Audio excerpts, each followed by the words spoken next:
पतित पावन सीताराम सीताराम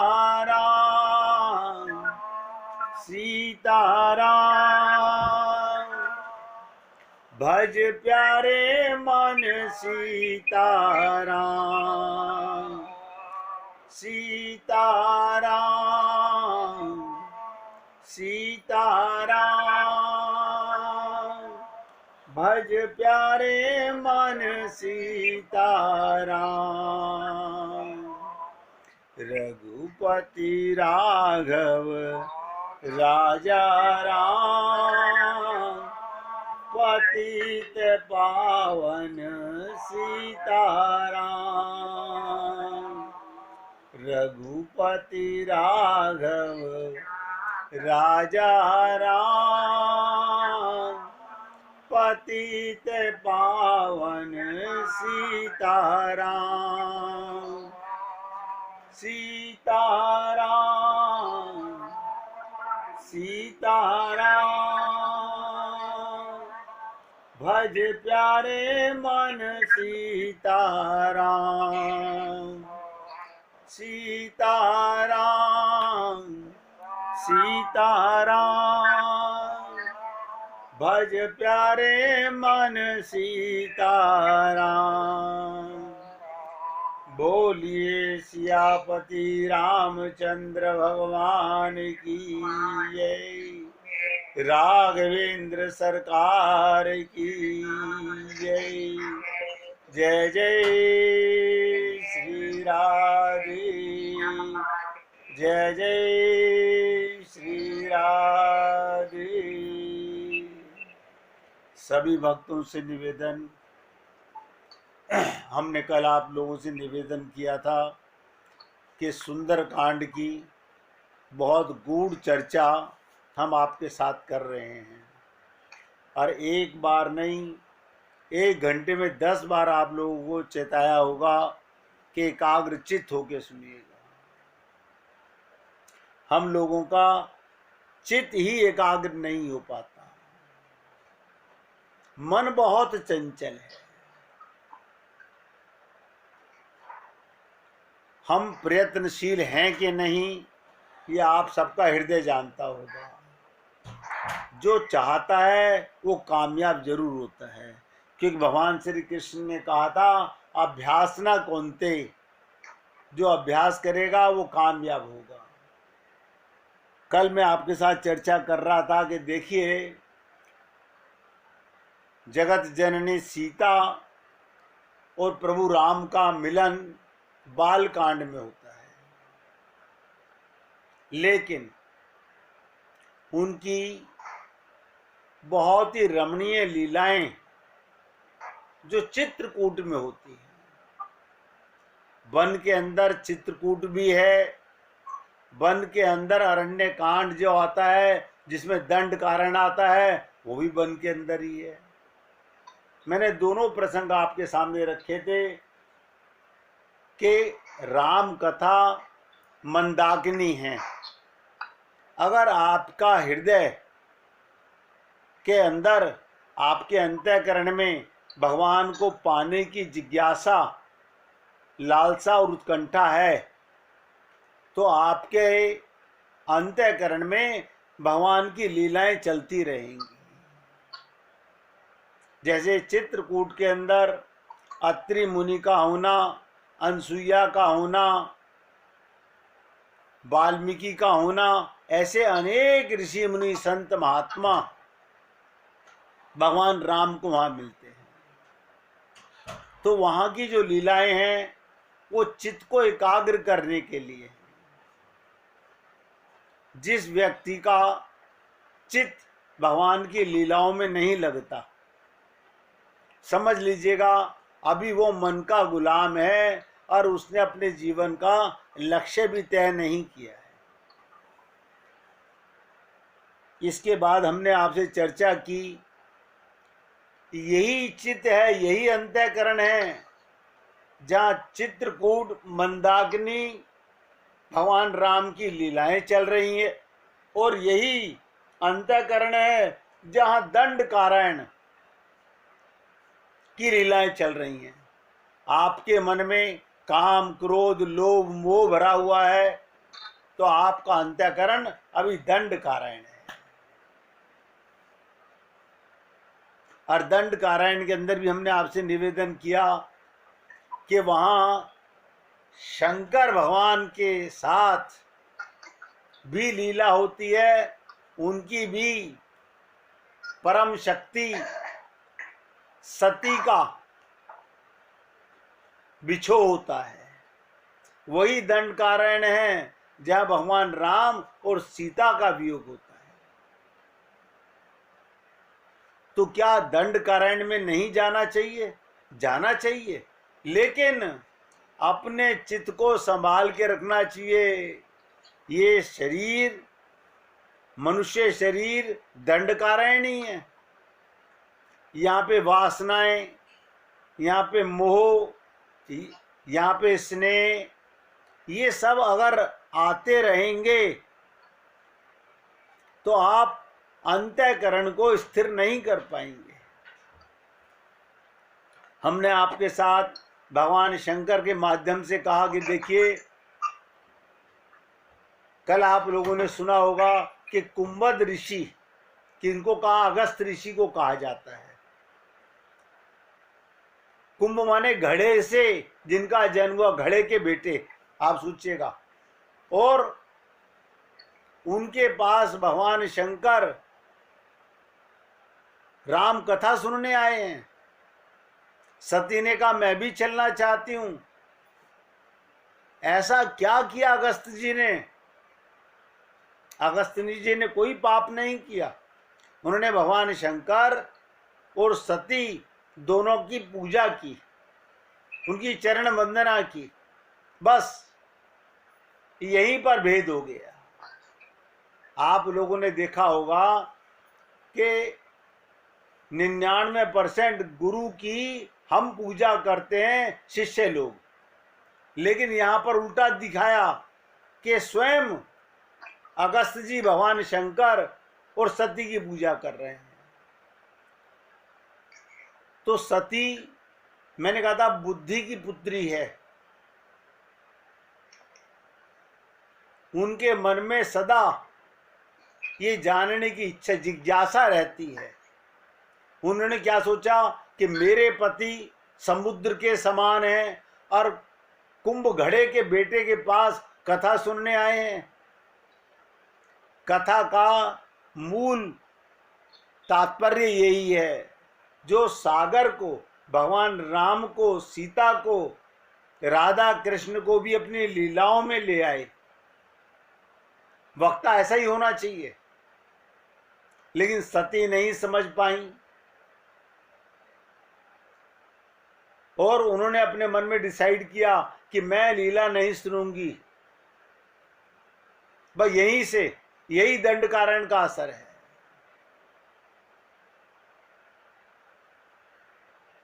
जब भगवान राम ने लक्ष्मण से कह करके शूर्पणखा को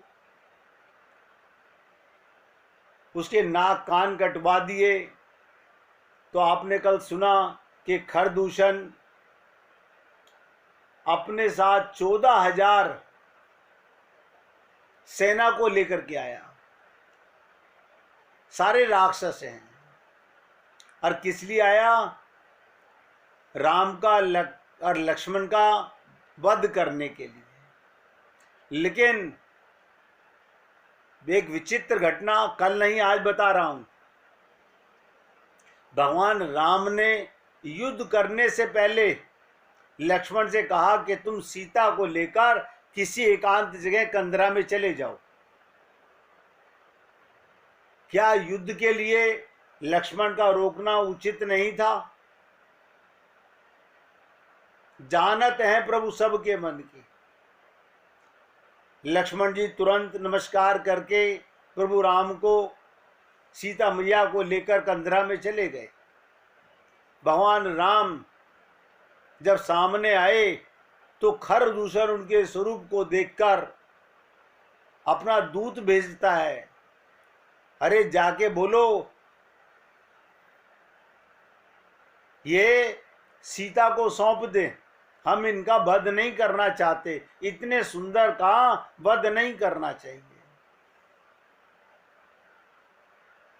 आप गहराई से सोचिएगा, ये स्पष्ट दिखाई पड़ा कि सीता जी ने ये नहीं कहा कि मृग सुंदर है लाने के लिए। इसके उपरांत तो जब खरदूषण ने भगवान का वध नहीं संधि के लिए अपना दूत भेजा, तो कमाल की बात तो ये हुई, फिर ये 14,000 राक्षस मारे कैसे गए? किसी ने लक्ष्मण जी से पूछा कि युद्ध के समय तुम्हें भगवान के साथ होना चाहिए था या अलग होना चाहिए था? तो लक्ष्मण जी ने कहा, इसमें जरूर कोई विशेष बात थी। क्या बात थी? ब्रह्मा जी से राक्षसों ने वरदान मांगा हुआ था, यही खरदूषण ने, इन राक्षसों ने, कि हमको हमारी कभी मृत्यु ना हो। ब्रह्मा जी ने मना कर दिया, ऐसा नहीं हो सकता, मृत्यु तो सुनिश्चित है होगी। तो उन्होंने कहा, फिर हमें ऐसा वरदान दीजिए, हमको हमारे अलावा कोई दूसरा ना मार सके, हमारे अलावा कोई दूसरा ना मार सके। ब्रह्मा जी ने वरदान दे दिया, राक्षसों ने एका कर लिया, हम आपस में लड़ेंगे नहीं, बाहर का कोई व्यक्ति हमें मार सकता नहीं, ये वरदान है। तो क्या किया प्रभु राम ने? क्या धनुष से खरदूषण को और इनको मारा भगवान ने? नहीं। कोई बता सकता है? सुनियो रामचरितमानस कि कैसे मरे 14,000 राक्षस, बताइए। उन्होंने सबको एक ही रूप दे दिया। क्या दे दिया? एक ही रूप दे दिया। कौन सा रूप? एक ही रूप दे दिया। भगवान से भगवान को दिया, तो भगवान राम दे दे। हाँ, अब ध्यान से सुनिए, बहुत सुंदर। इससे मालूम पड़ता है कि आप बहुत एकाग्रचित होकर सुनते हैं। भगवान राम ने सारे राक्षसों को राम बना दिया। अब यहां पर एक सांकेतिक अर्थ समझिए, हर राक्षस दूसरे में राम को देख रहा है, अपने अंदर नहीं देख रहा। वहां कोई आईना तो लगा नहीं हुआ, तो आपस में एक दूसरे को मार रहे हैं।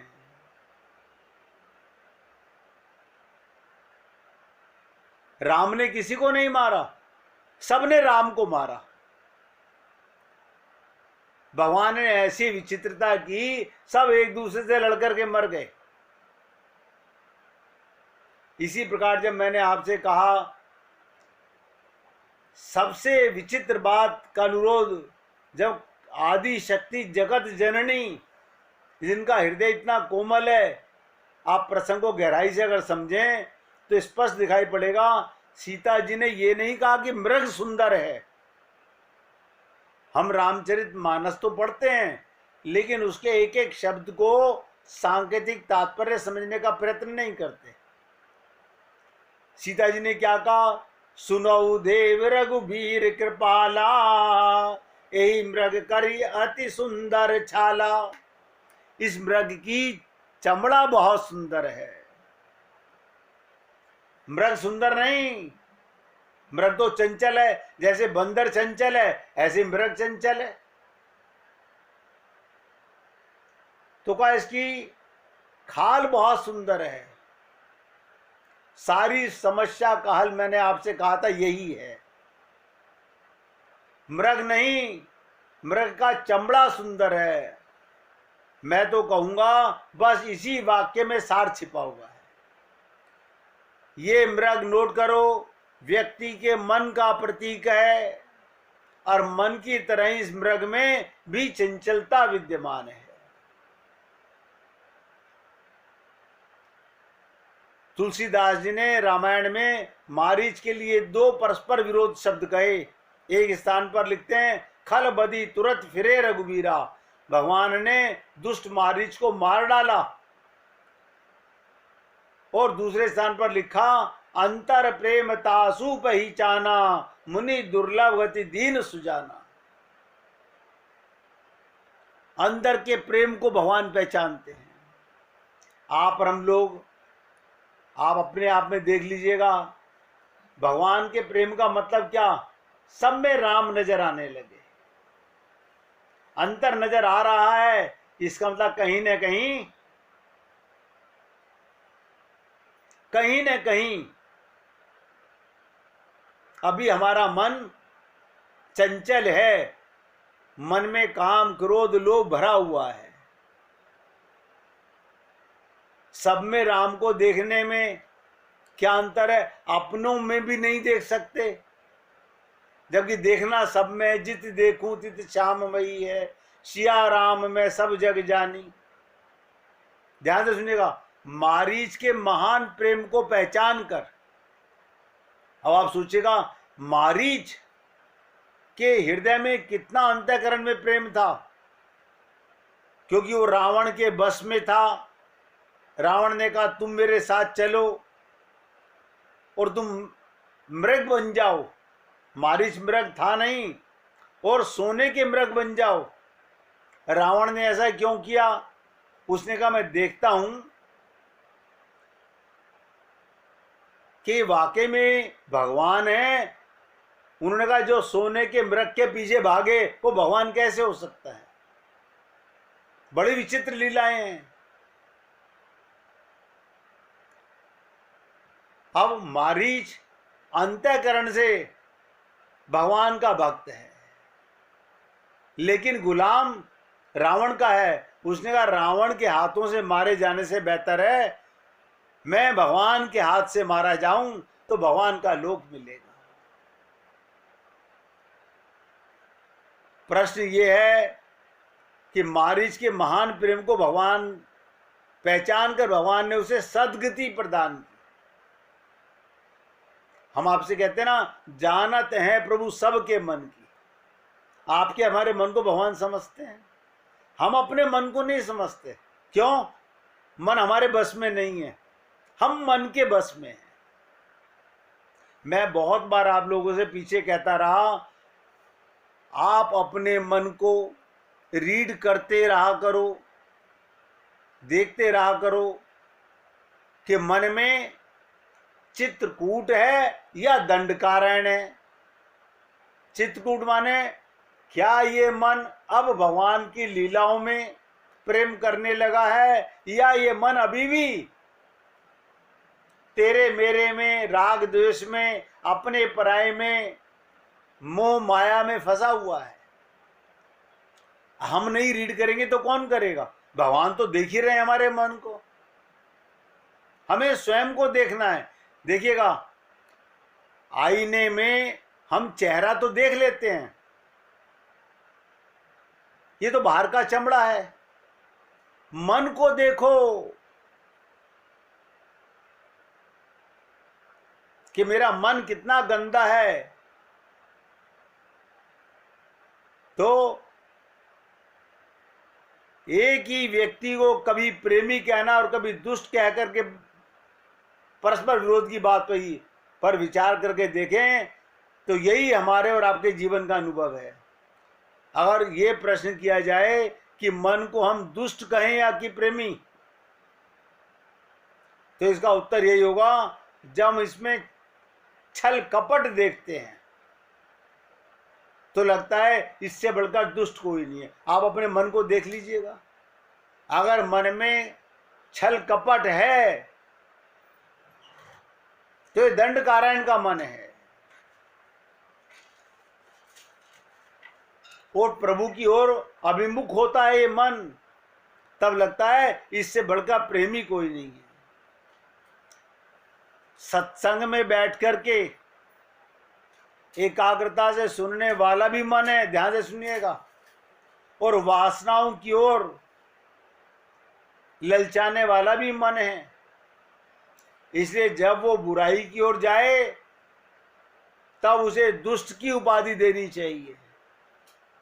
जिस समय वो हमारे अंतःकरण में रस का संचार करे तो उसे प्रेमी की उपाधि देनी चाहिए। तो देखिएगा, किसी ने अगस्त जी से पूछा कि आपने श्रोताओं की पूजा क्यों की? आप और हम लोग कभी समझते हैं कि वक्ता गुरु हमेशा जब हम सत्संग में जाते हैं वो हमें नमस्कार करता है, हमें आत्मा मान करके वो क्या कहता है कि हे प्रभु आपकी कृपा से मुझे आपकी सेवा करने का मौका मिला है। अगस्त जी ने कहा ये तो मेरा सौभाग्य है कि शंकर भगवान जिनके हृदय से मन से रामचरितमानस निकली वो भी श्रोता बनकर के सुनने आते हैं।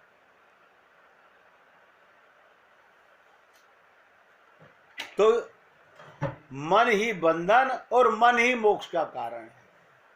मैंने आपसे निवेदन किया था, भगवान आपके मन को देखते हैं, आपकी इंद्रियों को नहीं देखते, आपकी सुंदरता बदसूरती को नहीं देखते, आपके ज्ञान को धन को नहीं देखते। कर्म ज्ञान भक्तिश्च,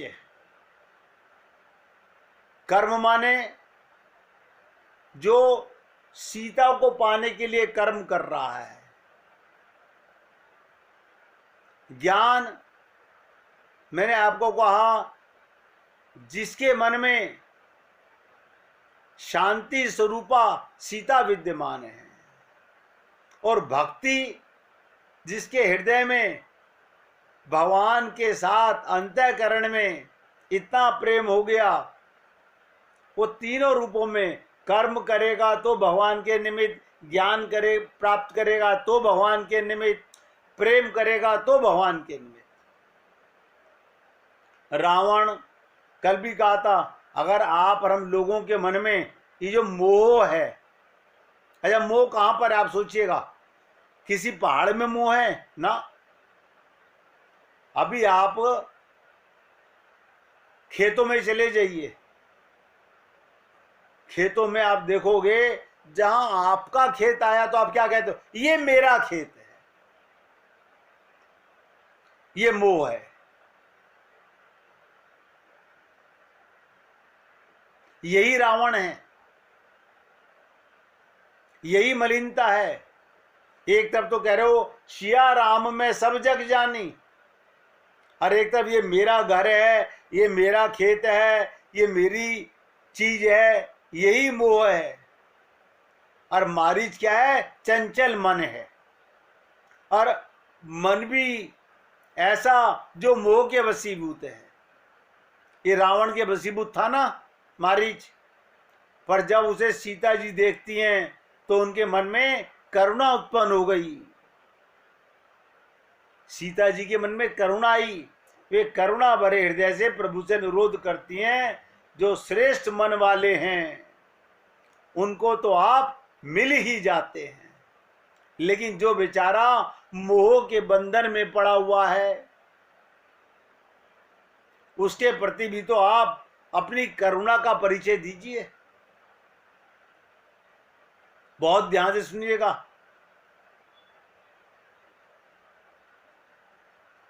सीता जी कहती हैं, जो श्रेष्ठ मन वाले हैं, जो सारा दिन मंदाकिनी भगवान की लीलाएं जिनके मन में रहती हैं, उनको तो आप मिल ही जाते हैं, लेकिन जो बेचारा मोह रावण बुद्धि है और मन उसके बंधन में है, उसके प्रति भी तो अपनी करुणा का परिचय दीजिए।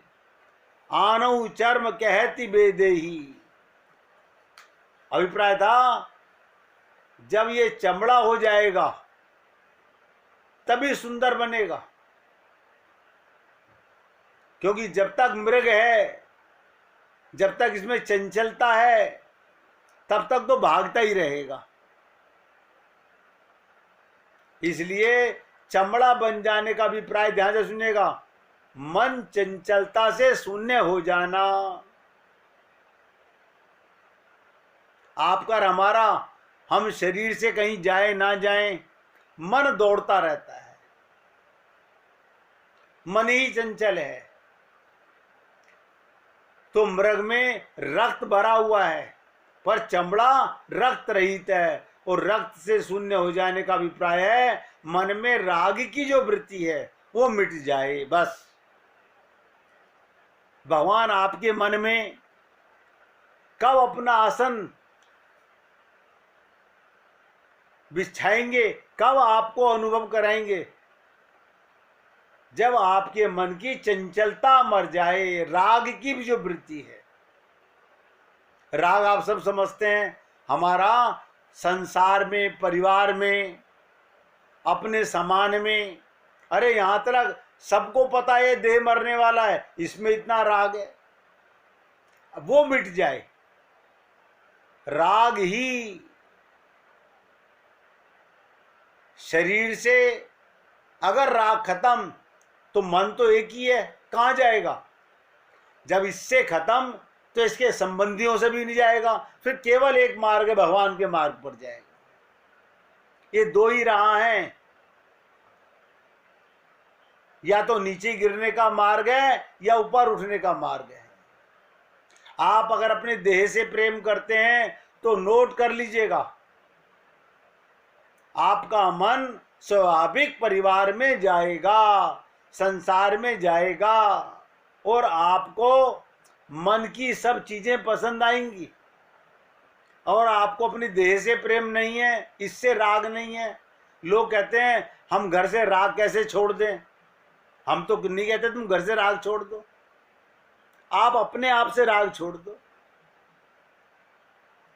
इसीलिए कहा गया ये तन विष की फेरनी, हरि अमृत की खान। ये तन ही जहर का भंडार है, और जब चंचलता मिट गई, राग मिट गया, तब उसका उपयोग अत्यंत श्रेष्ठ कार्य में हुआ। वर्णन आता है भगवान राम लंका में जब सुबेल पर्वत पर विराजमान थे और लक्ष्मण जी ने वही मृग चर्म प्रभु के बैठने के लिए बिछा दिया। देखिएगा, मारीच के मन को भगवान ने अपना आसन बना लिया, उसकी मलिनता को मार दिया, उसके अंदर के रुधिर को मार दिया। भगवान ने उसी मृग की छाल को अपने साथ लेकर के गए थे और उसी को बिछा करके बैठते थे। और सीता जी ने यही कहा था, इस मृग की छाल बहुत सुंदर है। मृग सुंदर नहीं, मन तो बहुत चंचल है। अब आप सोचिएगा, आपके मन रूपी मृग की छाल को भगवान अपना आसन कब बनाएंगे? जब आपका शरीर और संसार से राग मिट जाएगा। इसका सांकेतिक अभिप्राय, जो मन कभी अत्यंत चंचल तथा रागी था, तब उसकी राग और चंचलता समाप्त हो गई, तभी मन आज भगवान का आसन बन गया। आप लोग, हम सब चाहते हैं हमारे मन में भगवान आकर के बैठे, मन का आसन। अब आप बताइएगा, मन में तो मलिनता भरी हुई है, मन में तो संसार भरा हुआ है, मन में तो राग भरा हुआ है। तो जनक नंदिनी सीता जी जब कहती हैं आप इसका वध कर दीजिए, उनका अभिप्राय ये था, प्रभु जब ये चंचलता राग युक्त रहेगा, इसकी चंचलता मिटा दीजिए, तब तक आपके विराजमान होने योग्य नहीं रहेगा। जब तक मन चंचल है, भगवान उसमें आकर के नहीं विराजमान होते।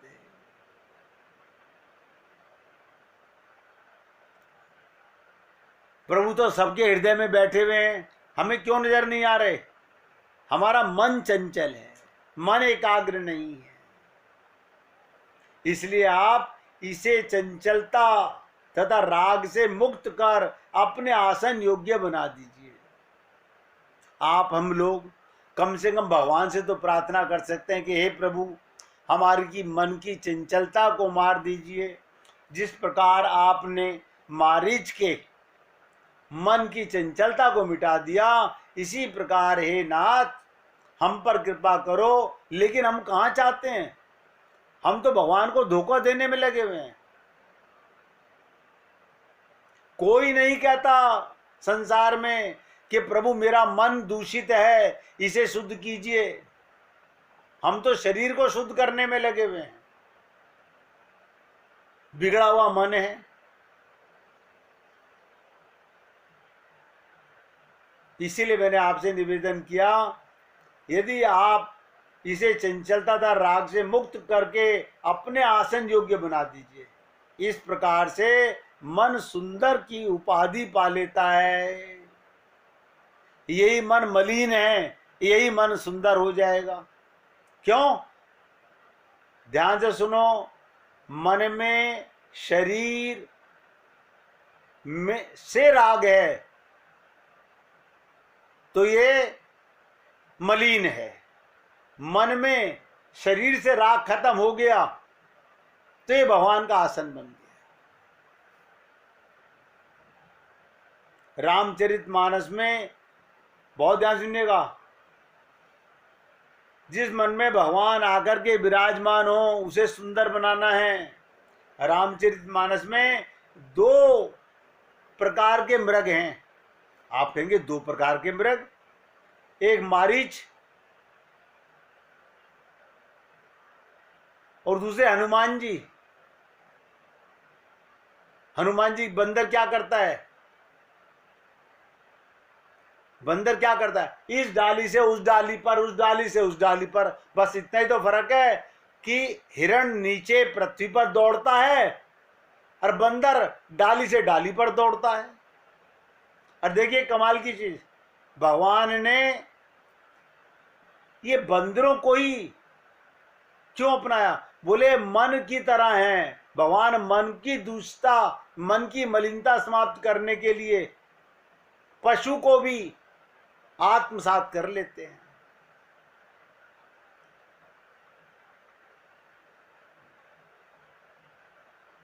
बड़ी विचित्र चीज है कि एक मारीच, दूसरे हनुमान जी। साहित्य में एक मृग तो उसे कहते हैं जो भूमि पर चलता है, पर दूसरा मृग वो जो पेड़ की एक शाखा से दूसरी शाखा पर। आपका हमारा मन क्या करता है? कूदता ही रहता है।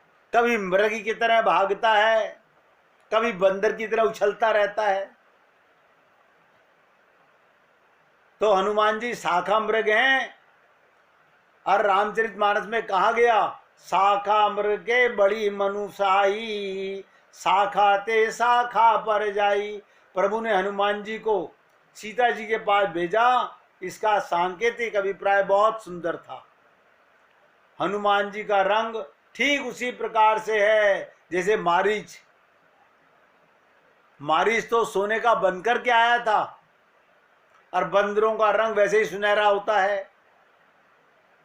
मानो भगवान श्री राम का अभिप्राय था, आपने उस मृग को सुंदरता का प्रमाण पत्र न देकर केवल उसके मृग चर्म को दिया था, पर अब मैं आपके पास ऐसा मृग भेज रहा हूं, भगवान ने कहा सीता जी के पास, जो सब प्रकार से सुंदर है। अब किसी ने पूछा, क्या मन चंचल नहीं होना चाहिए? चंचल हो, कोई बुराई नहीं है।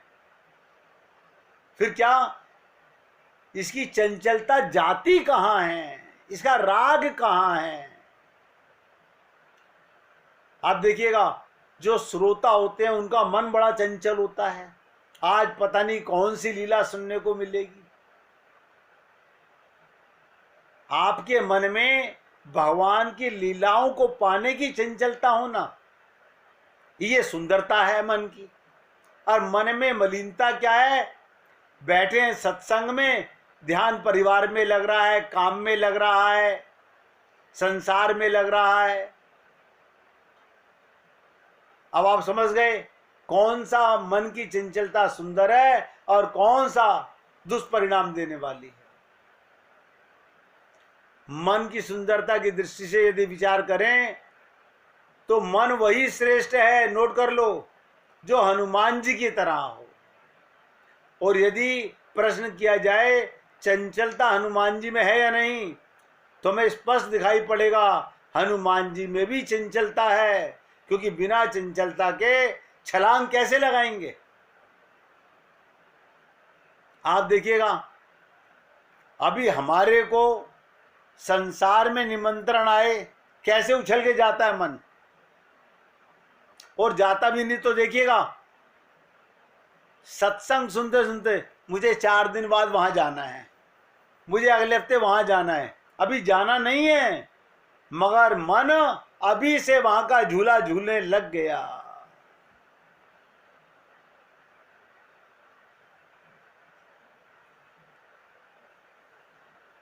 छलांग कैसे लगाई देखिएगा, हनुमान जी का मन चंचल था, तभी तो संसार से चंचल होकर के उन्होंने छलांग लगा दी कि चंचलता भी धन्य है, अगर वो चंचलता भरी छलांग हमें भक्ति देवी सीता देवी के चरणों तक पहुंचा दे।